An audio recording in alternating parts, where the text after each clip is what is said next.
Kothamangalam പാണിയേലിയിൽ fencing നിർമ്മാണം അശാസ്ത്രീയമെന്ന് നാട്ടുകാർ. അയിനിച്ചാൽ മുതൽ പാണേലി വരെ 3.5 കോടി രൂപ ചെലവിൽ നിർമ്മാണം നടന്നുകൊണ്ടിരിക്കുന്ന ഫെൻസിംഗ് നിർമ്മാണം അശാസ്ത്രീയമെന്ന് നാട്ടുകാരുടെ പരാതി. ഫെൻസിംഗ് നിർമ്മാണം പൂർത്തിയായ ഇടങ്ങളിലും കാട്ടാനകൾ നാട്ടിലേക്ക് ഇറങ്ങുന്നത് പതിവാണ്.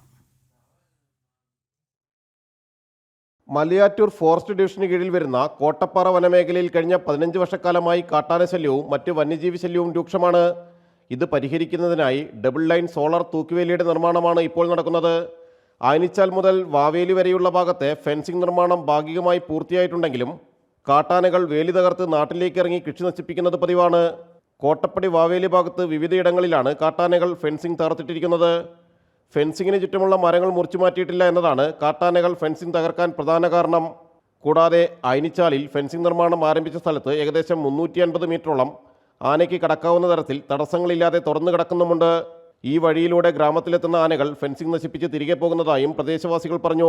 ഫെൻസിങ്ങിന് ഭീഷണിയായി ഇരുവശവും നിൽക്കുന്ന മരങ്ങൾ നീക്കം ചെയ്യാത്തതാണ് ആന ഫെൻസിംഗ് തകർത്ത് കൃഷിയിടങ്ങളിലേക്ക് ഇറങ്ങാൻ പ്രധാന കാരണമെന്ന് നാട്ടുകാർ പരാതിപ്പെട്ടിട്ടും അധികൃതർ നടപടി സ്വീകരിക്കുന്നില്ലെന്ന് നാട്ടുകാർ പറയുന്നു. ഈ 3.5 കോടി രൂപയും വെറുതെ നശിച്ചു കളയുന്ന രീതിയിലാണ് ഇപ്പോൾ ഇവരുടെ പ്രവർത്തനം നടന്നുകൊണ്ടിരിക്കുന്നത്.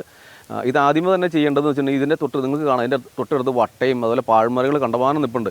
ഇതെല്ലാം ഒന്ന് മുറിച്ച് മാറ്റി ഇതിന് പറഞ്ഞേക്കുന്ന 30 മീറ്റർ ദൂരത്തെ മരങ്ങൾ മുറിച്ച് മാറ്റിയതിന് ശേഷം ഫെൻസിങ് സ്ഥാപിക്കാനാണ് പറഞ്ഞേക്കുന്നത്. ആ മരങ്ങൾ ഇതുവരെ മുറിച്ച് മാറ്റിയിട്ടില്ല.